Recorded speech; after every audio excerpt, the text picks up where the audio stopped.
കൃതിൻ സുരേഷ് ആള് ഡെവലപ്പ് ചെയ്തിരിക്കുന്നത് വാഹനങ്ങള് റോഡിലൂടെ പോകുന്ന സമയത്ത് ഒരുപാട് ആക്സിഡന്റ് കാര്യങ്ങള് നമ്മൾ കാണുന്നുണ്ട്. ഈ അടുത്ത് തന്നെ നമുക്കറിയാം, വയനാട് ചുരത്തില് താമരശ്ശേരി ചുരത്തില് ഒരു ലോറി പെട്ടെന്ന് താഴോട്ട് പകുതിയോളം പോയി നിന്നൊരു ഫോട്ടോയും വീഡിയോ നമ്മൾ കണ്ടതാണ്. അത്തരത്തിലുള്ളൊരു സംഭവം കണ്ടതിന് ശേഷമാണ് ഇതിന് ഈ ഒരു ആലോചനയിലെത്തിയിരിക്കുന്നത്. ആള് ഈ ഒരു കാര്യം കണ്ട് ചെറുപ്പം മുതലേ ഇങ്ങനെ ഒരു ഐഡിയകളും തോട്ട്സും കാര്യങ്ങളും ആളുടെ മൈൻഡിൽ ഉള്ള ഒരാളാണ്. ഈ ഒരു സാഹചര്യം കണ്ടപ്പോൾ ആള് ഇതിന് പരിഹാരം എത്രത്തോളം നമുക്ക് കാര്യങ്ങൾ ഡെവലപ്പ് ചെയ്തെടുക്കാമെന്ന് ചിന്തിക്കുകയും അങ്ങനെ ഉടലെടുത്ത ഒരു ആശയമാണ് സിസ്റ്റം.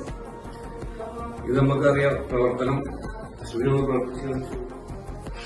നോക്കിയാൽ മനസ്സിലാവും. റോഡിലൂടെ പോകുന്നൊരു വാഹനം വളവുകളുണ്ടായാലും തിരിവുകളുണ്ടായാലും നേരെ ഒരു പ്രോബ്ലം ഇല്ലാണ്ട് നമ്മളെ റോഡ് കവർ ചെയ്ത് അങ്ങനെ പോകുന്നതാണ്. ഓട്ടോമൊബൈൽ മേഖലയിൽ, വാഹനങ്ങളുടെ മേഖലയിൽ പിന്തുണയും ചെയ്യാൻ പറ്റിയ സംവിധാനമാണ്. ഇത് എല്ലാവിധ പിന്തുണയും കാറ്റക്സിന്റെ ഭാഗത്തുനിന്ന് കൃതിൻ സുരേഷിന് നൽകുന്നു.